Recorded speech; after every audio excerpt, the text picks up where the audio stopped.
من الشيطان الرجيم بسم الله الرحمن الرحيم أأنتم أشد خلقا أم السماء بناها رفع سمكها فسواها وأغطش ليلها وأخرج ضحاها والأرض بعد ذلك دحاها أخرج منها ماءها ومرعاها والجبال أرساها متاعا لكم ولأنعامكم فإذا جاءت الطامة الكبرى يوم يتذكر الإنسان ما سعى وبرزت الجحيم لمن يرى فأما من طغى وآثر الحياة الدنيا فإن الجحيم هي المأوى وأما من خاف مقام ربه ونهى النفس عن الهوى فإن الجنة هي المأوى يسألونك عن الساعة أيان مرساها فيما أنت من ذكراها إلى ربك منتهاها إنما أنت منذر من يخشاها كأنهم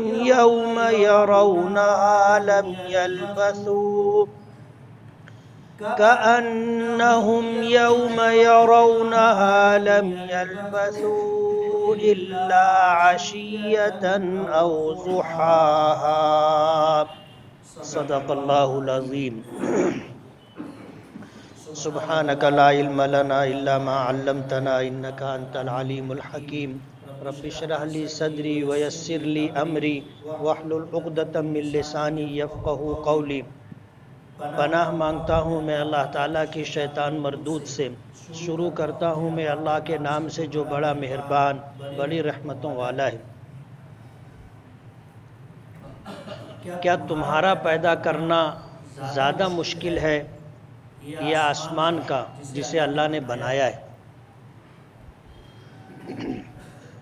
بلند کی اس کی اونچائی اور پھر اسے ٹھیک ٹھاک کیا اور تاریک کیا اس کی راتوں کو تاریک کیا اس کی رات کو اور روشن کیا اس کے دن کو اور اس کے بعد زمین کو بچھایا ہموار کیا پھر اس زمین سے نکالا اس کا پانی اور اس کا چارہ اور پہاڑوں کو میخیں بنا کر کے زمین میں گاڑا یہ نفع اٹھانا ہے تمہارے لیے اور تمہارے جانوروں کے لیے پھر جب آئے گی وہ بڑی مصیبت بڑا ہنگامہ یعنی قیامت جس دن انسان یاد کرے گا اپنے کاموں کو اور جہنم سامنے لائی جائے گی ظاہر کی جائے گی دیکھنے والوں کے لیے پر جس شخص نے سرکشی کی ہوگی اور دنیا کو ترجیح دی ہوگی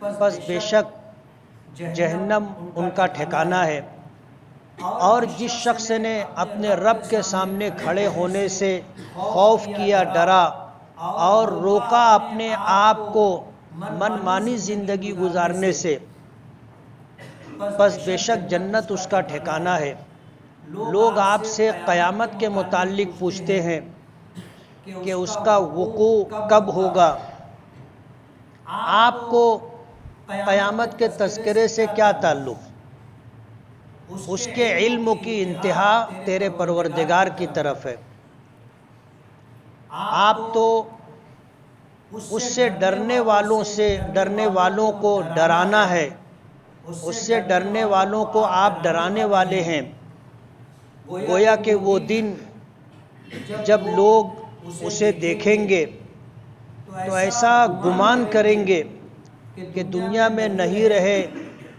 مگر تھوڑا سا شام کا وقت یا تھوڑا سا دن کا وقت۔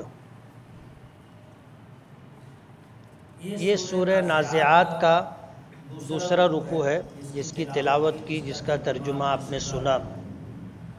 اوپر کا مضمون ذہن میں ہوگا تو آگے کی آیات کا سمجھنا آسان ہوگا۔ قیامت کا تذکرہ اوپر سے آ رہا تھا، قیامت سے پہلے جو حالات پیش آئیں گے اس کا تذکرہ تھا، اور پھر جو لوگ اللہ کی نافرمانی کر رہے تھے، قیامت کو اور قیامت سے پہلے آنے والی نشانیوں کو جھٹلا رہے تھے، پیغمبر علیہ السلام کی تعلیمات سے منہ موڑ رہے تھے، میدان محشر میں انہیں اکٹھا کیا جائے گا اس بات کی تکذیب کر رہے تھے۔ ایسے لوگ بھی تھے جو یہ کہتے تھے کہ میں ہی تمہارا بلند و بالا پروردگار ہوں۔ ایسے لوگوں کو آخرت کے عذاب سے پہلے دنیا کے عذاب میں بھی مبتلا کیا گیا۔ اس کے بعد پہلے رکوع کی آخری آیت میں اللہ پاک نے فرمایا تھا ان فی ذلک لعبرۃ لمن یخشی، کہ یہ جو مضامین اوپر سے بیان کیے گئے قیامت کا اور قیامت سے پہلے حالات کا، اور ہم سے پہلے جو قومیں گزری ان پر اللہ پاک کی طرف سے جو گرفت ہوئی عذاب آیا، اس میں عبرت ہے۔ کس کے لیے؟ لمن یخشی، جو ڈرے۔ ظاہر بات ہے جس کو اللہ کی ذات پر ایمان نہیں ہے، جو قیامت کو نہیں مانتا ہے، جو مرنے کے بعد دوبارہ زندہ کیا جائے گا اس بات پر یقین نہیں رکھتا ہے، تو اس کو کسی بات کا ڈر نہیں۔ کل کیا ہوگا وہ تو ہوگا، لیکن آج جس چیز کو وہ مانتا نہیں ہے تو اس کے متعلق اس کو کسی طرح کا خوف بھی نہیں۔ اسی لیے اللہ پاک نے فرمایا کہ اس میں عبرت ہے، نصیحت ہے۔ کس کے لیے؟ جو ڈرتا ہو اپنے پروردگار سے، جو ڈرتا ہو اللہ کے عذاب سے، جو ڈرتا ہو اور یقین رکھتا ہو قیامت پر۔ اور ظاہر بات ہے قیامت آئے گی، قیامت آئے گی، یہ دنیا ختم ہو جائے گی، اور اللہ پاک پھر تمام مخلوقات کو دوبارہ زندہ کریں گے، اور یہ بات اللہ کے لیے کوئی ایسی مشکل بات نہیں ہے۔ پہلی آیت میں اللہ پاک نے فرمایا اَأَنْتُمْ أَشَدُّ خَلْقًا أَمِ السَّمَاءُ بَنَاهَا، یہ پوری کائنات اللہ نے بنائی، تو اللہ کے سامنے پہلے سے کوئی مثال نہیں تھی کہ اللہ نے پہلے آدمی کو بنایا تھا، اب بنانے کے بعد پتہ چلا کہ اس میں یہ کمی ہے، یہ کمی ہے، وہ کمی ہے۔ اللہ کے سامنے کوئی مثال تھی؟ اللہ نے اس کو دیکھ کر کے انسان کو بنایا ہو؟ ایسا نہیں ہے۔ اللہ تعالیٰ کا علم محیط ہے ہر چیز کو، ہر چیز کے تمام تر علوم اللہ کے پاس ہے۔ اور ظاہر بات ہے جب اللہ علیم و خبیر ہے، ہر چیز کا علم اس کے پاس ہے، اور بغیر کسی مثال کے، بغیر کسی چیز کو دیکھے اللہ نے مخلوقات کو پیدا کیا ہے۔ اللہ نے کسی انسان جیسی مخلوق کو دیکھا نہیں تھا کہ اس کو دیکھ کر کے انسانوں کو بنایا۔ ہاتھی جیسی کوئی مخلوق اللہ نے دیکھی نہیں تھی کہ اس کی مثال کو سامنے رکھ کر اللہ نے ہاتھی کو پیدا کیا۔ یہ ایک مثال ہے، ورنہ کائنات میں جتنی مخلوقات ہیں، کتنی ہے، کیا ہے، اللہ کو علم ہے۔ ہر چیز کو اللہ نے پہلی مرتبہ بنایا، اور اللہ نے اپنی قدرت سے اسے کامل و مکمل بنایا۔ جیسے انسان، اللہ نے اس کو پہلی مرتبہ پیدا کیا اور ایسا بنایا کہ ہر اعتبار سے اللہ نے اس کو مکمل بنایا۔ ایسا نہیں تھا کہ حضرت آدم علیہ السلام کے زمانے میں جو لوگ تھے وہ ہم سے مختلف تھے، ایسا نہیں تھا، وہ ہماری طرح تھے۔ سر تھا، 2 آنکھیں تھی، ناک تھی، کان تھا، ہونٹ تھے، منہ تھا، زبان تھی، دانت تھے، گلا تھا، دونوں ہاتھ، کاندھے، پیر، نیچے تک اللہ نے جیسے اس زمانے میں انسان تھے ویسے ہی آج ہیں، اور جیسے آج ہیں ایسے ہی اس وقت بھی تھے۔ یہ اللہ تعالیٰ کی قدرت ہے، اور کامل قدرت ہے۔ اللہ کا علم ہر شے کو محیط ہے، اللہ نے بغیر کسی مثال کے اس کائنات کی تمام مخلوقات کو پیدا کیا، جس میں چھوٹی مخلوقات بھی ہیں اور بڑی سے بڑی مخلوقات بھی۔ مخلوقات میں اس دنیا میں اشرف المخلوقات انسان ہے، اور یہی انسان مکلف ہے، یہی انسان مکلف ہے اللہ پر ایمان لانے کا، انبیاء کرام علیہم السلام پر ایمان لانے کا، اللہ تعالیٰ کی کتابوں پر، اللہ تعالیٰ کی بنائی ہوئی تقدیر پر، اللہ تعالیٰ کے قادر مطلق ہونے پر، فرشتوں کے وجود پر، اچھی بری تقدیر، دوبارہ زندہ ہونا، آخرت کا دن، قیامت، ان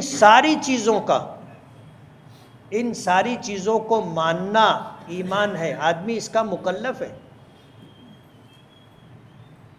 انسان مکلف ہے، دوسری مخلوقات مکلف نہیں ہے، اور تمام مخلوقات میں اللہ نے انسان کو اشرف بنایا۔ نبی کریم صلی اللہ علیہ وسلم نے فرمایا کہ یہ پوری کائنات اللہ نے تمہارے لیے پیدا کی ہے۔ ان الدنیا خلقت لکم، یہ پوری دنیا اللہ نے تمہارے لیے پیدا کی ہے۔ وَإِنَّكُمْ خُلِقْتُمْ لِلْآخِرَةِ، اور تمہیں اللہ پاک نے آخرت کے لیے پیدا کیا ہے۔ تو ہم مکلف مخلوق ہیں۔ یہ قرآن کریم اللہ نے ہمارے لیے اتارا ہے، یہ کتاب ہدایت ہم انسانوں کے لیے۔ اس لیے اللہ پاک نے فرمایا اَأَنْتُمْ أَشَدُّ خَلْقًا، کیا تمہارا پیدا کرنا اللہ کے لیے زیادہ مشکل ہے یا آسمان کا پیدا کرنا؟ انسان کے مقابلے میں آسمان بہت بڑی مخلوق ہے۔ یہ ایک چھت ہے، اس چھت کو بنانے میں کتنے پاپڑ بیلنے پڑتے ہیں بنانے والوں کو پتہ ہے۔ چاروں طرف سے اس کو ٹیکے دینے پڑتے۔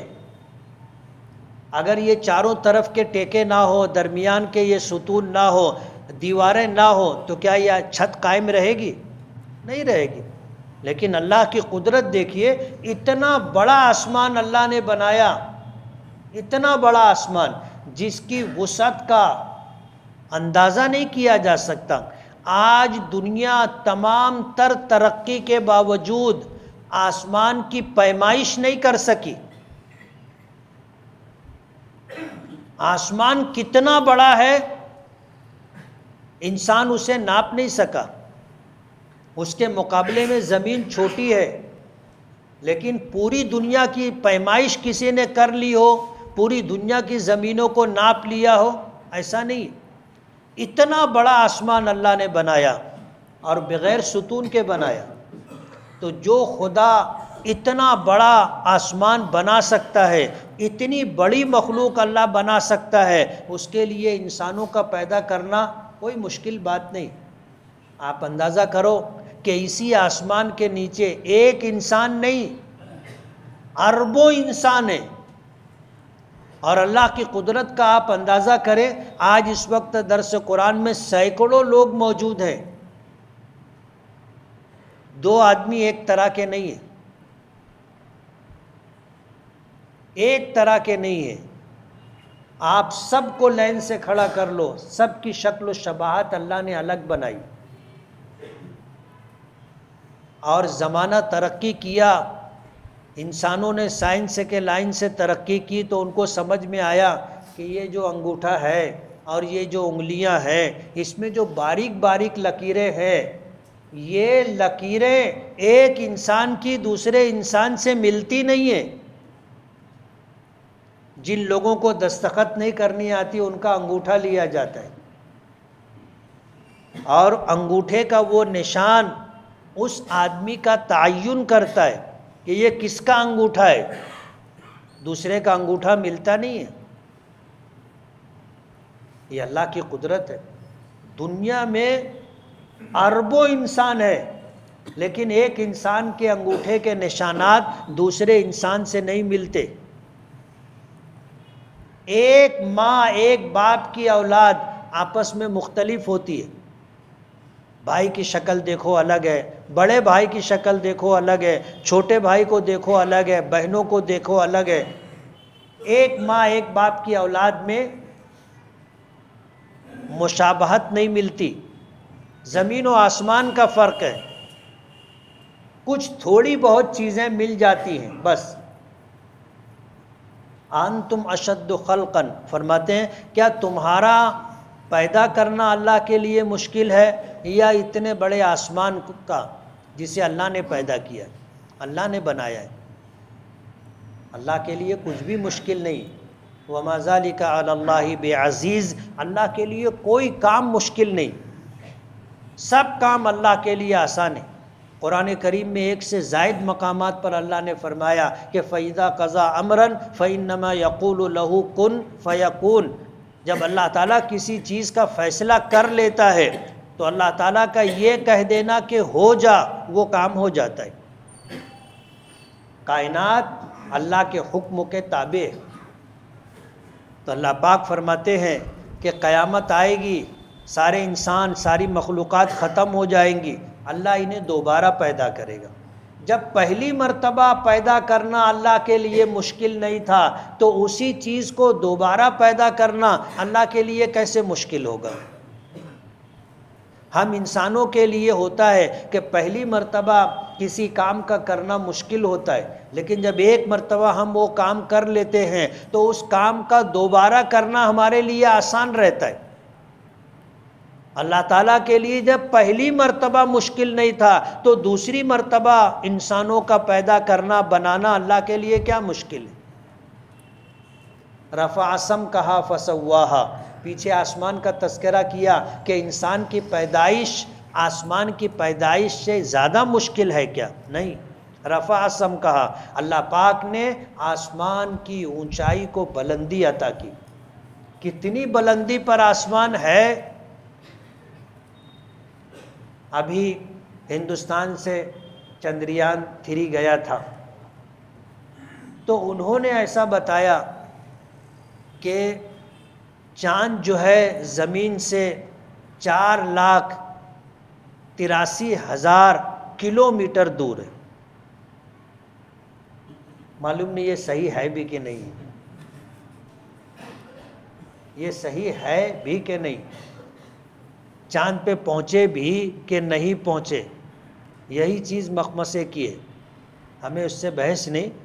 آپ اندازہ کرو کہ ایک چاند کتنی مسافت پر ہے، دنیا کے لوگ کہتے ہیں 4,83,000 کلومیٹر دور ہے۔ آسمان پہلا کتنی دور ہے اللہ بہتر جانتا ہے۔ پہلا آسمان، پھر اس کے بعد دوسرا آسمان، پھر اس کے بعد تیسرا آسمان، چوتھا، پانچواں، چھٹا، ساتواں، اللہ بہتر جانتا ہے کہ اللہ نے کتنی بلندی آسمانوں کو عطا کی ہے۔ فسواہا، اور آسمان کو اللہ نے ٹھیک ٹھاک بنایا، اس میں کسی طرح کا عیب نہیں ہے، کوئی پھٹن، کوئی شگاف نہیں ہے، کوئی ٹیڑھا میڑھا پن نہیں ہے۔ اللہ نے آسمان کو بلندی عطا کی تو بلندی کے ساتھ اس کو ٹھیک ٹھاک بنایا۔ وَأَغْطَشَ لَيْلَهَا، اور اس کی رات کو اللہ نے اندھیرا تاریک بنایا، رات کو تاریک بنایا۔ اب یہ روشنی آج ہے، ماضی میں یہ روشنی نہیں تھی، روشنی کے لیے لوگ چراغ جلاتے تھے، اور جہاں چراغ بھی نہیں ہوتا تھا وہاں چاندنی اور ستاروں کی روشنی ہوتی تھی، اور ایسا بھی ہوتا تھا کہ پھر چاند بھی نہیں رہتا تھا، ستاروں کی چمک بھی نہیں رہتی تھی، رات اتنی تاریک ہوتی تھی کہ آدمی انسان کو اپنا ہاتھ نہیں دکھائی دیتا تھا۔ وَأَغْطَشَ لَيْلَهَا، اس کی رات کو اللہ نے تاریک بنایا۔ وَأَخْرَجَ ضُحَاهَا، اور نکالا اس کی روشنی کو، مفسرین نے ترجمہ کیا اور روشن کیا اس کے دن کو، ضحاها نہارہا، اس کے دن کو روشن کیا۔ دن اتنا روشن ہوتا ہے کہ اگر اتنی روشنی ہم کہیں سے لانا چاہیں تو ہمارے بس کی بات نہیں ہے۔ اللہ ایک سورج کے ذریعے پوری دنیا کو روشن کرتا ہے۔ ہمیں اس چھوٹے سے حال کو روشن کرنے کے لیے کتنے لائٹ جلانے پڑے؟ اللہ تعالیٰ ایک سورج کے ذریعے پوری دنیا، جس کی وسعت کا ہم اندازہ نہیں کر سکتے، سب کو اللہ روشنی دیتا ہے۔ والارض بعد ذلک دحاہا، آسمان بنانے سے پہلے اللہ نے زمین بنائی تھی، زمین پہلے بنائی تھی، آسمان بعد میں بنایا۔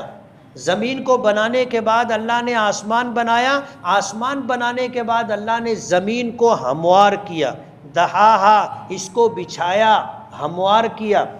آج ہم لوگ زمین پر چل پھر لیتے، اس کو اللہ نے رہنے کے قابل بنایا۔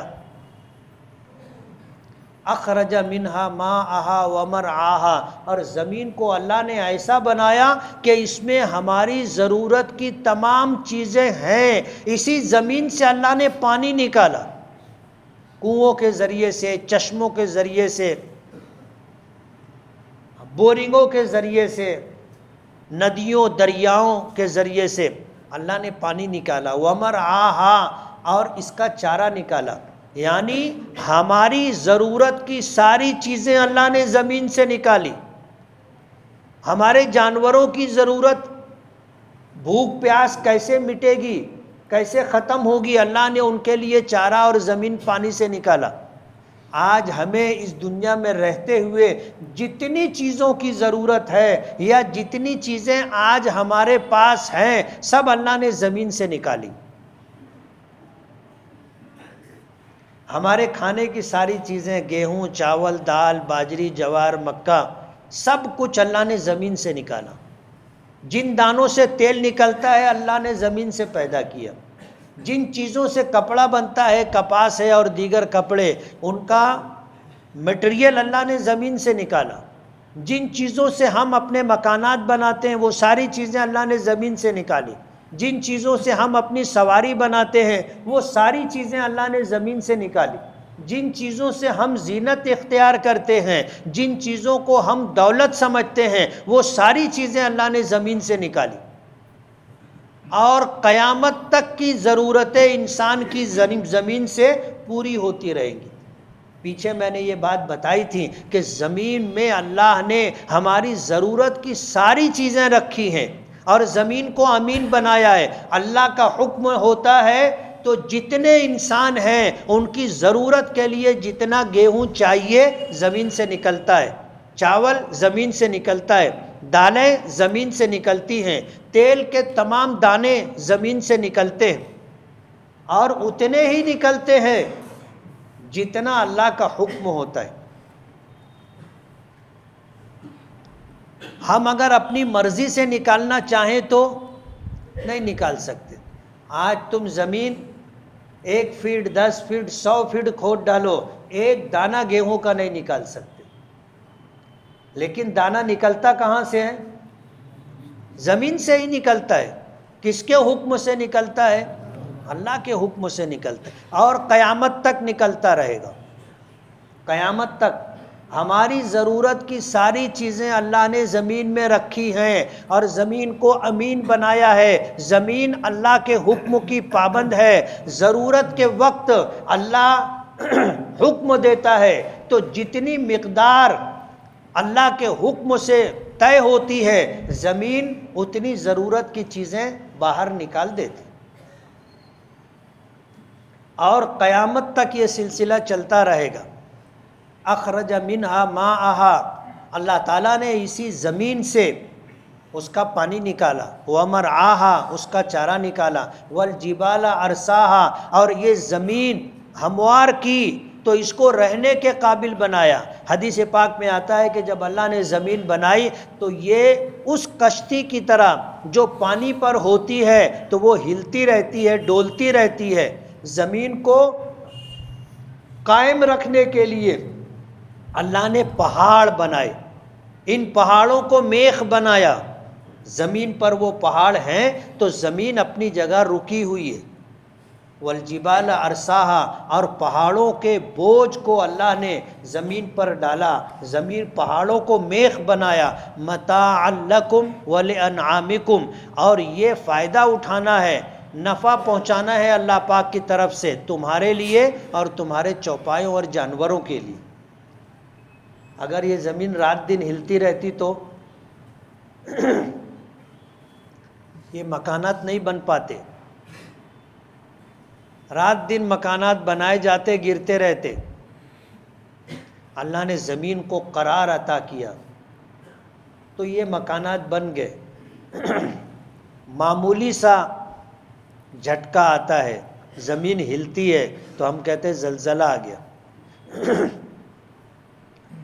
اور 100 میں سے 2%, 3%, 4% جنبش ہوتی ہے تو انسان پریشان ہو جاتا ہے. اور 5, 7, 8% اگر زمین ہل گئی تو ایسا زلزلہ آتا ہے کہ شہر کے شہر ختم ہو جاتے. قیامت آئے گی تو 100% زلزلہ رہے گا. اذا زلزلت الارض زلزالہا, زمین ہلا دی جائے گی. کیسی؟ 100% ہلا دیا جانا, سب درہم برہم ہو جائے گا. اللہ نے اس زمین کو قرار عطا کیا, متاعا لکم ولانعامکم, تمہارے لیے یہ نفع اٹھانے کے لیے اور تمہارے جانوروں کے لیے. فرمایا فَإِذَا جَاءَتِ الطَّامَّةُ الْكُبْرَى, جب بڑی مصیبت, بڑا ہنگامہ آئے گا یعنی قیامت, اس دن انسان اپنے کاموں کو یاد کرے گا. آج تو کیا ہے کہ ہم صبح کیا کیے ابھی یاد نہیں ہے, کچھ 2-4 چیزیں یاد ہوں گی. جب بستر پر جاؤ گے تو مراقبہ کرنا, آنکھ بند کر کے تھوڑا سا سر جھکا کر کے غور کرنا کہ صبح اٹھنے سے لے کر کے اب تک میں نے کیا کیا کیا, کتنے کام اچھے کیے, مجھ سے کتنی غلطیاں ہوئی, کتنی کوتاہیاں ہوئی. آپ یاد کرو گے تو آج یہ 10-12 گھنٹے کی چیزیں یاد نہیں آئیں گی. اور جب روزانہ یہ تمہارا معمول ہوگا تو پھر تمہیں چیزیں یاد رہنے لگیں گی. اور رات میں سونے کے وقت مراقبہ کرو گے تو احساس ہوگا کہ ہم نے دن بھر میں کیا کیا, کتنی نیکیاں کی اور کتنے گناہ, کتنی غلطیاں ہم سے ہوئیں. جب یہ احساس ہوگا تو آدمی سونے سے پہلے توبہ کر لے گا, نیکیوں پر اللہ کا شکر ادا کرے گا, اور جو گناہ کوتاہیاں ہو گئی ان پر اللہ سے معافی طلب کرے گا. لیکن جب قیامت آئے گی اور میدان محشر میں سب جمع ہوں گے, یوم یتذکر الانسان ما سعی, جس دن انسان اپنے کاموں کو یاد کرے گا, اپنے اعمال کو یاد کرے گا کہ میں دنیا میں تھا, میں نے کیا کیا کیا. وبرزت الجحیم لمن یری, اور جہنم سب کے سامنے لائی جائے گی. بعض مفسرین نے لکھا کہ جہنم کافروں کے سامنے لائی جائے گی. اکثر مفسرین کہتے ہیں کہ اس دن جہنم پوری دنیا انسانیت کے سامنے لائی جائے گی. اہل ایمان دیکھیں گے جہنم کو اور جہنم کے عذاب کو تو اللہ کا شکر ادا کریں گے کہ اللہ نے اس بڑی مصیبت سے ہمیں بچا لیا. اور کافر جو جہنم کا, قیامت کا, آخرت کے عذاب کا, آخرت کے دن کا انکار کرتے تھے, جب وہ جہنم کو دیکھیں گے تو ان کا غم اور ان کی مصیبت اور بڑھ جائے گی. وہ تو پہلے ہی جب دوبارہ زندہ کیے جائیں گے تو زندہ کیے جانے کو مانتے نہیں تھے, ماننے پہ مجبور ہو جائیں گے, تو پہلے سے ہی وہ خوف اور دہشت میں ہوں گے, اندیشوں میں مبتلا ہوں گے. اور جب جہنم دیکھ لیں گے جس کا تذکرہ دنیا میں ان کے سامنے کیا جاتا تھا, مانتے نہیں تھے, انکار کرتے تھے, مذاق اڑاتے تھے, پیغمبروں سے کہتے تھے کہ عذاب لاؤ نا, جو عذاب تم بولتے ہو, ڈراتے ہو, بتاتے ہو, لاؤ. اور جب عذاب دیکھ لیں گے, جہنم دیکھ لیں گے, کیا ہوگا؟ جہنم ان کے سامنے لائی جائے گی. حدیث پاک میں آتا ہے کہ جہنم ہوگی اور اس پر فرشتے مامور ہوں گے اور جہنم کی لگام کو تھامے ہوئے ہوں گے.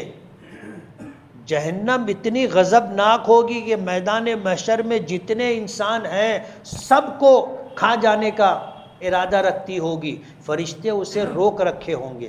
حدیث پاک میں آتا ہے جب وہ چنگھاڑے گی تو چنگاریاں نکل کر پورے میدان محشر میں آئیں گی. وَبُرِّزَتِ الْجَحِيمُ لِمَنْ يَرَى, میدان محشر میں جتنے انسان ہوں گے سب کے سامنے جہنم آ جائے گی. فَأَمَّا مَنْ طَغَى, پر جس شخص نے دنیا میں سرکشی کی تھی, نافرمانی کی تھی, اللہ اور اس کے رسول سے بغاوت کی تھی, وَأَثَرَ الْحَيَاةَ الدُّنْيَا، اور دنیاوی زندگی کو آخرت پر ترجیح دی تھی، آخرت کا انکار کیا تھا یا آخرت کو مانا تھا لیکن دنیا کو آخرت پر ترجیح دی، اور دنیا بنانے کی ہر ممکن کوشش کی، آخرت بنانے کے لیے کوشش نہیں کی۔ اس نے دنیا کو بہتر سمجھا آخرت کے مقابلے میں اور دنیا بنانے کی کوشش کی۔ فَإِنَّ الْجَحِيمَ هِيَ الْمَأْوَىٰ، اللہ پاک فرماتے ہیں جہنم ان کا ٹھکانہ ہوگا۔ وَأَمَّا مَنْ خَافَ مَقَامَ رَبِّهِ، اور جو شخص اپنے پروردگار کے سامنے کھڑے ہونے سے ڈرا ہوگا، وَنَهَى النَّفْسَ عَنِ الْهَوَىٰ، اور اپنے نفس کو من چاہی زندگی گزارنے سے روکا ہوگا، اللہ کے احکامات پر اپنے نفس کو چلنے کا پابند کیا ہوگا، فَإِنَّ الْجَنَّةَ هِيَ الْمَأْوَىٰ، تو جنت اس کا ٹھکانہ ہوگا۔ پیچھے میں نے یہ بات بتائی تھی کہ جب آدمی کے مرنے کا وقت آتا ہے تو عالم غیب اس کے لیے عالم مشاہدہ میں آتا ہے، اور وہ جنت میں جانے والا ہو تو اس کو پہلے جہنم بتائی جاتی ہے، وہ جہنم دیکھ کر خوفزدہ ہو جاتا ہے، لیکن پھر فرشتے اس کو تسلی دیتے اور کہتے ہیں کہ دیکھ یہ تیرا ٹھکانہ تھا، لیکن تو ایمان لے آیا، تو نے نمازیں پڑھی، روزے رکھے، زکوٰۃ دی، حج کیا، من چاہی زندگی، نفس چاہتا تھا گناہ کرنا، لیکن تو نے نفس کو روک کے رکھا تھا، اب اللہ نے تیرا ٹھکانہ یہ بنایا، جنت دکھائی جاتی ہے، تو مرنے والا جب اپنا ٹھکانہ جنت دیکھ لیتا ہے چین اور سکون کے ساتھ مرتا ہے، اور جب قبر میں جاتا ہے تو سوال و جواب ہوتا ہے اور وہ صحیح جواب دیتا ہے، پھر فرشتے اسے کہتے ہیں نم کا نومت العروس، سو جا دلہن کی طرح بے خوف ہو کر، مطمئن ہو کر کے سو جا، تو یہ ایسا سوئے گا کہ جب قیامت میں دوسرا سور پھونکا جائے گا تو اس کی آنکھ کھلے گی۔ اور اس کے برعکس جو ایمان سے محروم رہا، اللہ کو ناراض کر کے زندگی گزارتا رہا، اللہ اس کے رسول کے احکامات سے سرتابی کی، منہ موڑا، من چاہی زندگی گزارا، نفس نے جو چاہا وہ کرتا رہا، تو مرنے کے وقت اس کو پہلے جنت بتائی جاتی تو وہ خوش ہو جاتا ہے، جنت دیکھ کے خوش ہو جاتا ہے، پھر فرشتے اس کو کہتے ہیں کہ تو ایمان نہیں لایا تھا، کفر کے ساتھ، شرک کے ساتھ اور نافرمانیوں کے ساتھ زندگی گزاری، تو اللہ نے تجھے اس سے محروم کر دیا، اب تیرا ٹھکانہ یہ، اس کو جہنم بتائی جاتی، وہ دیکھ کے تو خوفزدہ ہو جاتا، مرنا نہیں چاہتا، روح اس کے جسم سے نکلنا نہیں چاہتی، لیکن موت تو برحق ہے، مرنا پڑتا ہے، یہیں سے اس کے اوپر وہ خوف مسلط ہوتا ہے جہنم کو دیکھ کر کے کہ یہ ٹھکانہ ہوگا، یہ غم، یہ خوف لے کر کے دنیا سے جاتا ہے، میدان محشر میں پہنچے گا تو پہلے سے اس کو خوف ہوگا، اور پھر جنت وَبُرِّزَتِ الْجَحِيمُ لِمَن يَرَىٰ، جہنم اس کے سامنے لے آئی جائے گی کہ مرنے کے وقت تجھے دور سے بتائی گئی تھی، اب یہ سامنے ہے۔ يَسْأَلُونَكَ عَنِ السَّاعَةِ، لوگ آپ سے قیامت کے بارے میں پوچھتے، مشرکین مکہ حضور سے آ کے پوچھا کرتے تھے محمد قیامت کب آئے گی، تنزیہ پوچھنا۔ کچھ ایسے لوگ بھی ہوتے تھے جو پوچھتے تھے قیامت کب آئے گی، اور وہ پیغمبر کو طعنہ دینا یا پیغمبر کا مذاق اڑانا یا طنز کرنا مقصود نہیں ہوتا تھا، لیکن جانکاری کے لیے پوچھتے تھے قیامت کب آئے گی۔ حدیث پاک میں اس کا تذکرہ ملتا ہے کہ نبی کریم صلی اللہ علیہ وسلم سے کسی نے پوچھا قیامت کب آئے گی، متی الساعہ یا رسول اللہ، اللہ کے رسول قیامت کب آئے گی یا اس کی نشانیاں کیا ہے؟ حضور پاک صلی اللہ علیہ وسلم نے لا علمی کا اظہار کیا۔ حدیث پاک میں آتا ہے جبرائیل آئے تو جبرائیل سے پوچھا کہ جبرائیل قیامت کب آئے گی، تو انہوں نے ایسے بتایا۔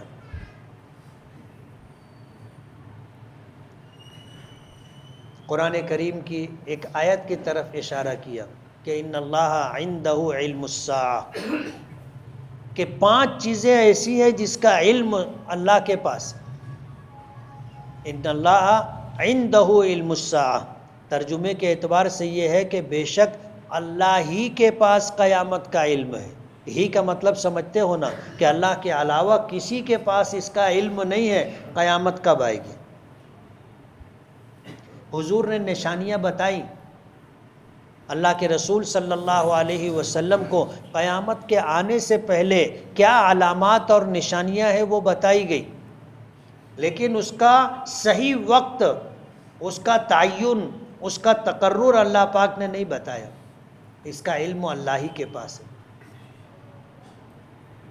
آپ سے قیامت کے بارے میں پوچھتے ہیں ایان مرساہا، اس کا وقوع کب ہوگا، قیامت کب آئے گی؟ اللہ پاک فرماتے ہیں فیما انت من ذکرہا،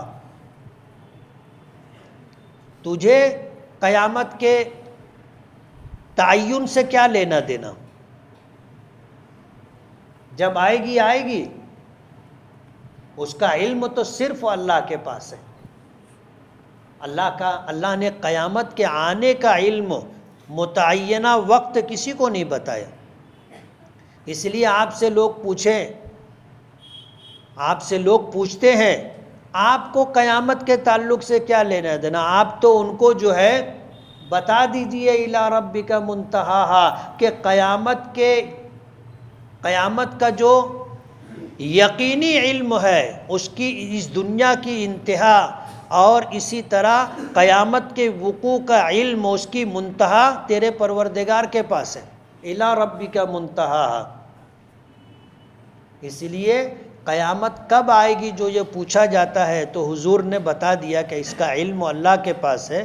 میرا رب جانتا ہے کہ قیامت کب آئے گی، البتہ قیامت سے پہلے جو علامات و نشانیاں ہیں اس کا تذکرہ نبی کریم صلی اللہ علیہ وسلم نے کیا۔ اللہ پاک فرماتے انما انت منذر من یخشاہا، کہ میرے پیغمبر آپ تو صرف ڈرانے والے ہیں ان لوگوں کو جو قیامت سے ڈرتے ہیں، جہنم سے ڈرتے ہیں، اللہ کے عذاب سے ڈرتے ہیں۔ آپ ان کو ڈرانے والے بنا کر کے بھیجے گئے۔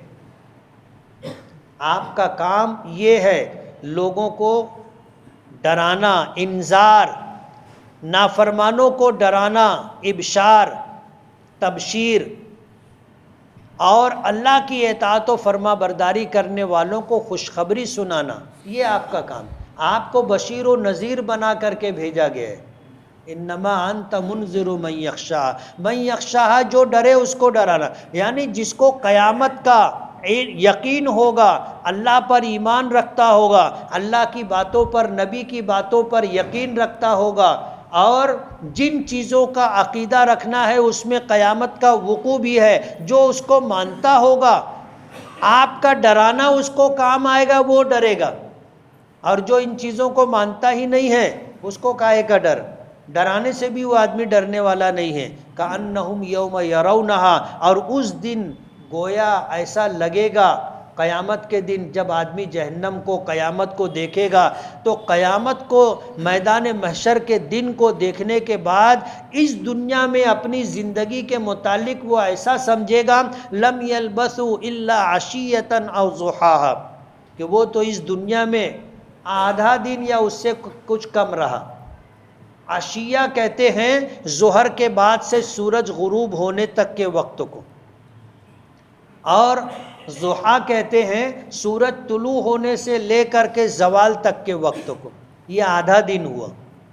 پورا دن سورج طلوع ہونے سے سورج ڈوبنے تک یہ پورا دن، اور اس کا آدھا زوال جب ہوتا ہے، تو پہلے حصے کو ضحیٰ کہتے ہیں اور دوسرے حصے کو عشیہ کہتے ہیں۔ تو میدان محشر میں جب لوگ پہنچیں گے اور قیامت، جہنم، جنت، یہ سارے ماحول کو دیکھیں گے، تو ایسا ان کو لگے گا جیسے دنیا میں صرف آدھا دن رہے، صبح سے دوپہر تک یا دوپہر سے شام تک۔ آپ سوچو، آخرت کے مقابلے میں ہمیں ایسا گمان ہوگا کہ ہم اس دنیا میں چند گھنٹہ رہے۔ کتنا رہے؟ چند گھنٹہ۔ آخرت کے مقابلے میں اس دنیا کی کوئی حیثیت نہیں ہے۔ یہ دنیا ختم ہوگی اور آخرت کبھی ختم نہیں ہوگی، اور اس پوری دنیا کی پیدائش سے لے کر کے قیامت تک کا جو زمانہ ہے آخرت کے مقابلے میں ایسا ہے جیسے پلک جھپکتی ہے، ایک لمحہ یا اس سے بھی کم۔ یہ زندگی جو اللہ پاک نے ہمیں دی ہے، یہ تھوڑی سی زندگی رب چاہی ہم گزار لے، ایمان لا کر اللہ اس کے رسول کے حکموں کے مطابق گزار لے، دنیا میں نصیب سے جو ملنا ہے وہ ہر حال میں ملے گا، لیکن اپنی کوشش آخرت بنانے کی جو ہوگی، یہ کوشش ہمیں کل اس طرح کام آئے گی کہ جنت میں جانے کے بعد بھی آدمی کو دنیا میں وہ اوقات جو غفلت میں گزر گئے اس پر حسرت ہوگی۔ حدیث پاک میں آتا ہے جب جنتی جنت میں جائے گا اور جنت میں جو نعمتیں اللہ پاک اسے عطا کرے گا، ان نعمتوں میں نعمتیں ایسی بھی ہوں گی جو ایک مرتبہ سبحان اللہ کہنے پر ملی ہوگی، ایک مرتبہ الحمدللہ کہنے پر ملی ہوگی، ایک مرتبہ اللہ اکبر کہنے پر، ایک مرتبہ لا الہ الا اللہ کہنے پر ملی ہوگی۔ تو وہ سوچے گا کہ دنیا میں میرے جو اوقات اللہ کے ذکر کے بغیر گزر گئے، کاش میں اس پورے وقت میں اللہ کا ذکر کرتے رہتا۔ نبی کریم صلی اللہ علیہ وسلم نے نماز، روزہ، زکوٰۃ، حج، قرآن کریم کی تلاوت کے ساتھ اپنے ماننے والوں کو، ایمان والوں کو حکم دیا کہ اگر ہو سکے تو تم دنیا میں ایسے رہو کہ تمہاری زبان ہمیشہ اللہ کے ذکر سے تر و تازہ رہے۔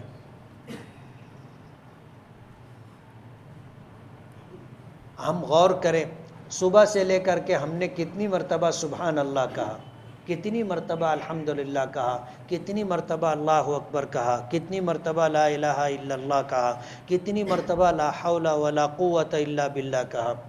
اللہ کا ذکر ہم نے کتنا کیا؟ اگر کیا بھی ہوگا تو وہ تھوڑا ہے ان اوقات کے مقابلے میں جن اوقات میں ہم نے کچھ نہیں کیا، خاموش رہے۔ چاہتے تھے تو ہم کر سکتے تھے اللہ کا ذکر۔ جو لوگ اللہ کا ذکر کرتے ہیں وہ صبح و شام کی تسبیح پڑھ لیتے۔ اللہ کے ایسے بھی بندے ہیں جو جب تک جاگتے رہتے ہیں اللہ کا ذکر کرتے رہتے، عادت بنا لی، چلتے پھرتے اٹھتے بیٹھتے ان کی زبان چلتی رہتی ہے، لا الہ الا اللہ، لا الہ الا اللہ، لا الہ الا اللہ، ہر سانس کے ساتھ لا الہ الا اللہ، لا الہ الا اللہ، لا الہ الا اللہ۔ سانس باہر نکلی، سانس اندر گئی تو سانس اندر گئی لا الہ، سانس باہر نکلی الا اللہ۔ اب دن میں کتنی مرتبہ سانس لیتے ہیں؟ انہوں نے عادت بنا لی، اس چیز کو اپنا معمول بنایا، ہوتے ہوتے ہوتے یہ ان کی عادت بن گئی، ہر سانس میں اللہ کا ذکر۔ کل قیامت کے دن ان کی جنت کیسی ہوگی؟ حضور معراج میں تشریف لے گئے، حضرت ابراہیم علیہ السلام سے ملاقات ہوئی۔ حضرت ابراہیم علیہ السلام نے حضور پاک صلی اللہ علیہ وسلم کو کہا کہ اپنی امت کو میرا سلام کہنا، اور حضور نے یہ بات ہمیں بتائی کہ حضرت ابراہیم علیہ السلام نے مجھ سے کہا تھا کہ اپنی امت کو میرا سلام کہنا۔ تو ہمارا کام کیا ہے؟ سلام کا جواب دینا۔ اور کسی نے اگر سلام بھیجا ہے وہ کہے گا کہ میری طرف سے اپنے گھر والوں کو السلام علیکم ورحمۃ اللہ وبرکاتہ کہہ دینا۔ یہ ہے سلام کہنے کا طریقہ۔ ہم لوگ کیسے بولتے ہیں؟ سلام بول دینا۔ سلام بول دینا نہیں، بولنا چاہیے السلام علیکم ورحمۃ اللہ وبرکاتہ، یہ میرا سلام گھر والوں تک پہنچا دینا۔ جن لوگوں نے سنا ان کو جواب دینا ہے۔ تو ہمیں یہ سلام حضور پاک صلی اللہ علیہ وسلم کے ذریعے پہنچا ہے، تو ہم پہلے حضور کو جواب دیں گے علیکہ، کیا کہیں گے؟ علیکہ۔ پھر حضرت ابراہیم کے سلام کا جواب دیں گے اور کہیں گے وعلیہ السلام، علیکہ وعلیہ السلام۔ یہ سلام کے جواب دینے کا طریقہ ہے۔ حضرت ابراہیم نے سلام کہنے کے بعد کہا تھا اپنی امت کو کہہ دینا کہ جنت چٹیل میدان ہے جس کی مٹی مشک سے زیادہ خوشبودار ہے، اور ایک مرتبہ سبحان اللہ کہنا ایک درخت لگاتا ہے، ایک مرتبہ اللہ اکبر کہنا ایک درخت لگاتا ہے، ایک مرتبہ الحمدللہ کہنا ایک درخت لگاتا ہے، ایک مرتبہ لا الہ الا اللہ کہنا ایک درخت لگاتا ہے۔ یعنی جنت اور جنت کی نعمتیں اللہ کے ذکر پر بڑھیں گی۔ جنتی کو اللہ جنت میں جو دے گا، لیکن دنیا میں جو جتنا زیادہ اللہ کا ذکر کیا ہوگا اس کی جنت اتنی زیادہ مزین ہوگی، اتنی زیادہ نعمتوں سے بھری ہوگی، اتنی زیادہ شاندار ہوگی۔ تو جہنمی میدان محشر میں جتنے لوگ ہوں گے، جب میدان محشر میں قیامت کے دن کو دیکھیں گے تو ان کو ایسا لگے گا کہ اس دنیا میں بس چند گھنٹہ وہ رہے، چند گھنٹہ، الا عشیۃ او ضحاہا، یا تو دن کا آدھا بعد والا حصہ یا آدھا پہلے والا حصہ۔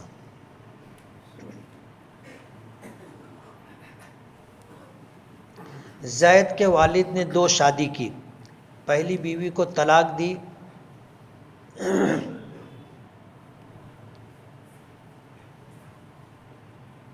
جو ننیحال میں پرورش پائے، یعنی مطلب جو بچے پہلی بیوی کے تھے وہ ننیحال میں پرورش پائے، دوسری بیوی کے لڑکے باپ کی وراثت کو بیچ رہے ہیں اور کھا رہے، ایسی صورت میں پہلی بیوی کے بچوں کو کیا کرنا چاہیے؟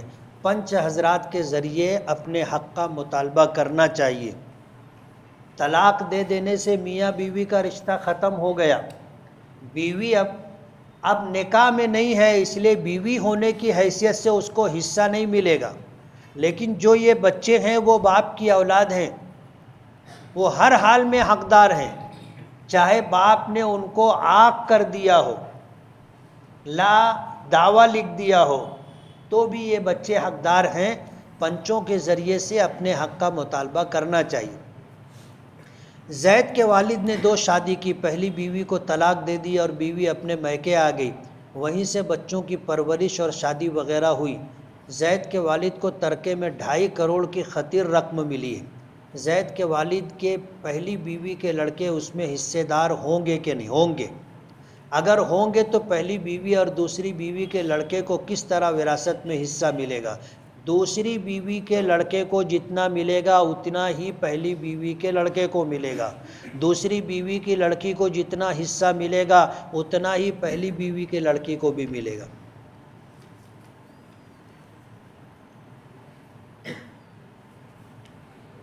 یہ بھی وہی سوال ہے۔ زید کا قد کم ہے، وہ چاہتا ہے کہ اس کا قد بڑھ جائے، اس کے لیے کوئی عمل یا وظیفہ اللہ سے دعا کرے، اللہ کے لیے کچھ مشکل نہیں۔ مذاق کرنا کیسا ہے؟ مذاق جائز ہے، لیکن مذاق ویسا ہی کرنا چاہیے جس کو برداشت کیا جا سکے اور آدمی خوش ہو جائے۔ کسی کا ایسا مذاق نہیں بنانا چاہیے کہ اس کی بے عزتی ہو جائے۔ حضور پاک صلی اللہ علیہ وسلم کی خدمت میں ایک بوڑھی عورت آئی اور آ کر کے اس نے کہا کہ میں جنت میں جاؤں گی، تو حضور نے فرمایا کہ بوڑھی عورت جنت میں نہیں جائے گی۔ وہ تو پریشان ہو گئی، بوڑھی تھی، اس کی پریشانی کو دیکھ کر کے حضور نے فرمایا اللہ کی بندی، تو بوڑھی ہونے کی حالت میں جنت میں نہیں جائے گی، اللہ تجھے جوان کر دے گا، جوان ہو کر کے تو جنت میں جائے گی۔ سنا ہے کہ حضور پاک صلی اللہ علیہ وسلم نے صرف غزوہ خندق ایک ہی جنگ لڑی ہے، ایسا نہیں، حضور نے بہت ساری جنگیں لڑی۔ کیا تعویذ پہننا شرک ہے کیا؟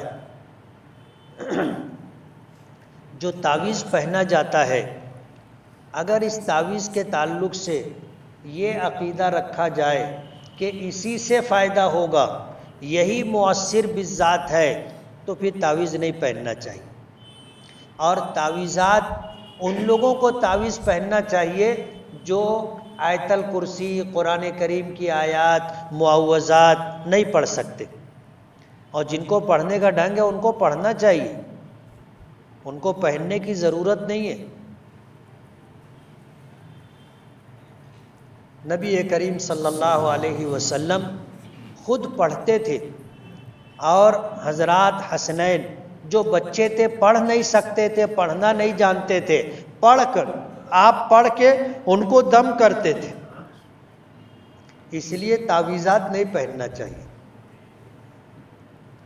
بہتر یہ ہے کہ آدمی پڑھے، اور اگر اسے مؤثر بذات نہیں سمجھتا ہے تو تعویذ پہن بھی سکتے۔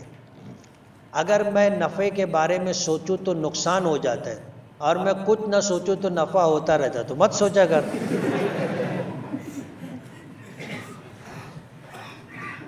کہتے ہیں نا، اللہ پاک فرماتے ہیں حدیث قدسی ہے، انا ظن عبدی بی، انا عند ظن عبدی بی، میں اپنے بندے کے گمان کے مطابق اس کے ساتھ معاملہ کرتا ہوں۔ جو آدمی سوچتا ہے کہ یار مورا کا ہوئیے تو کا ویسا ہی ہو جاتا۔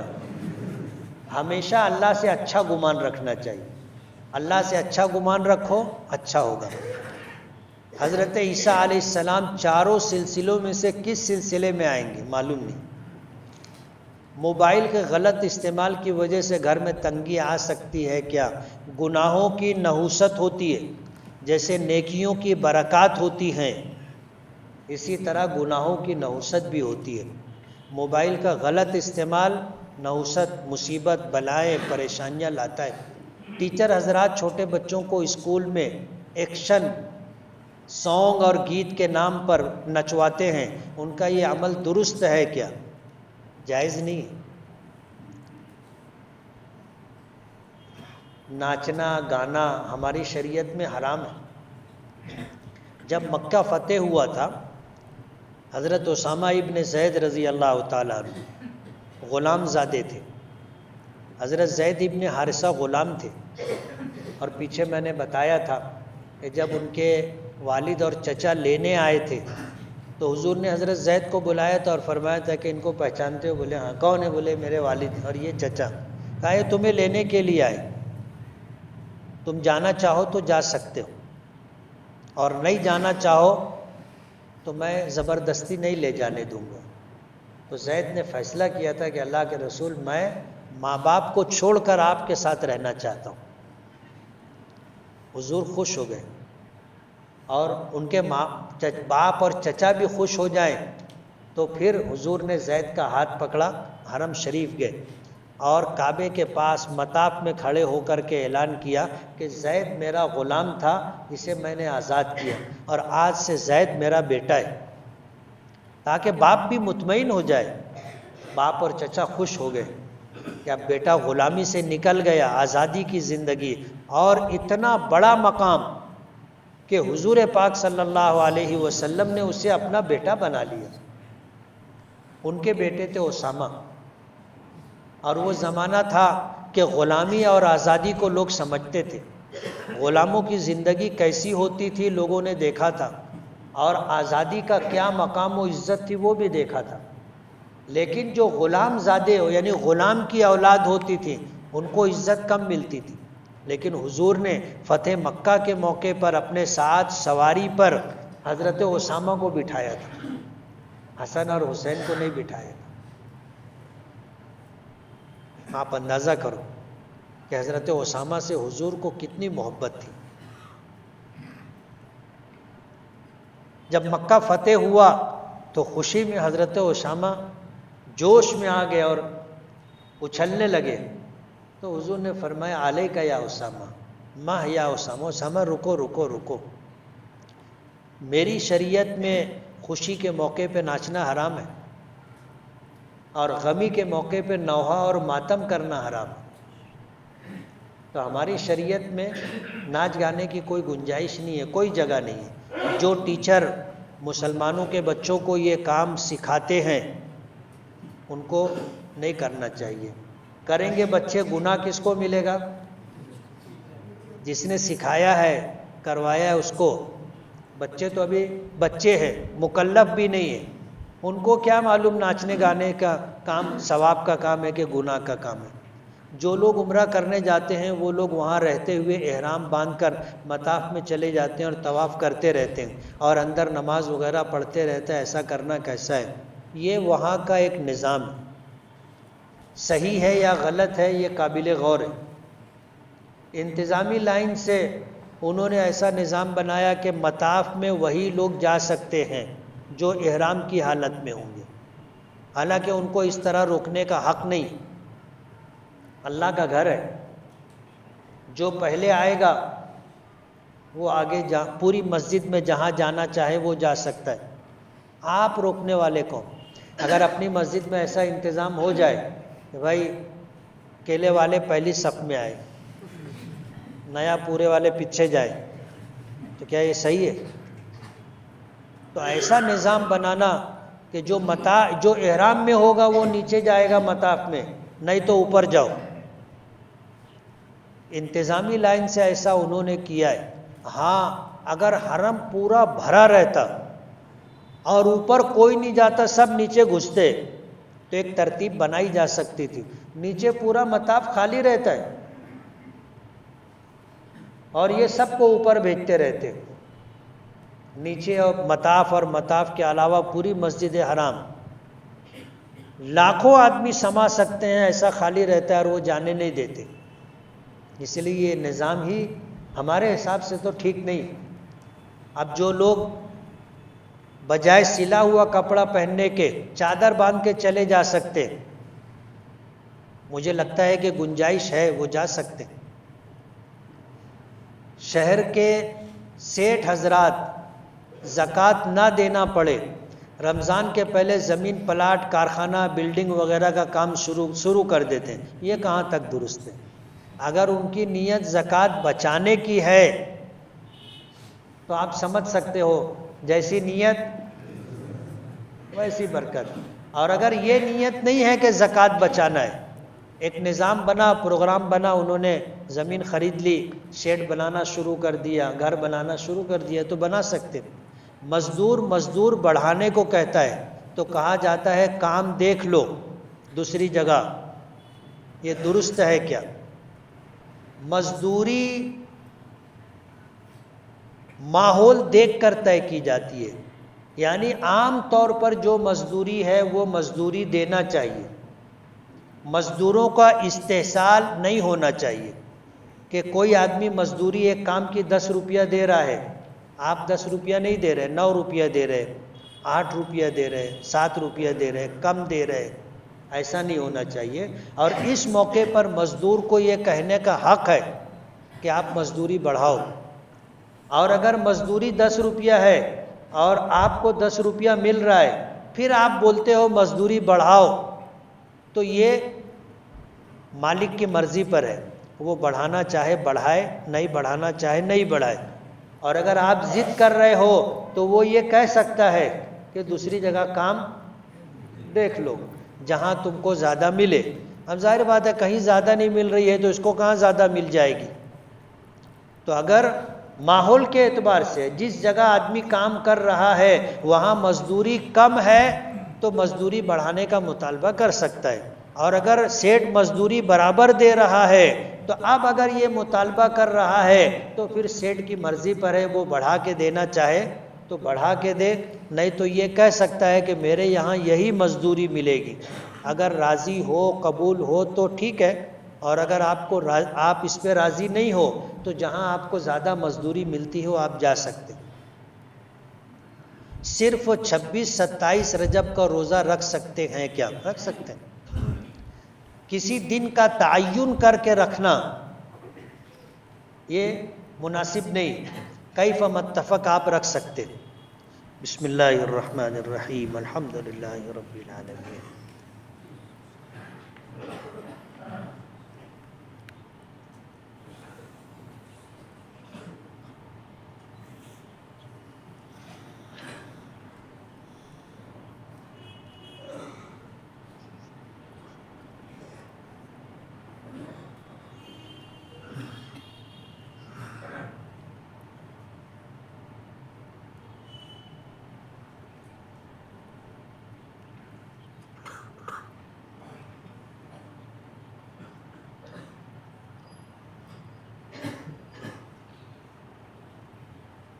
برحمتک یا ارحم الراحمین.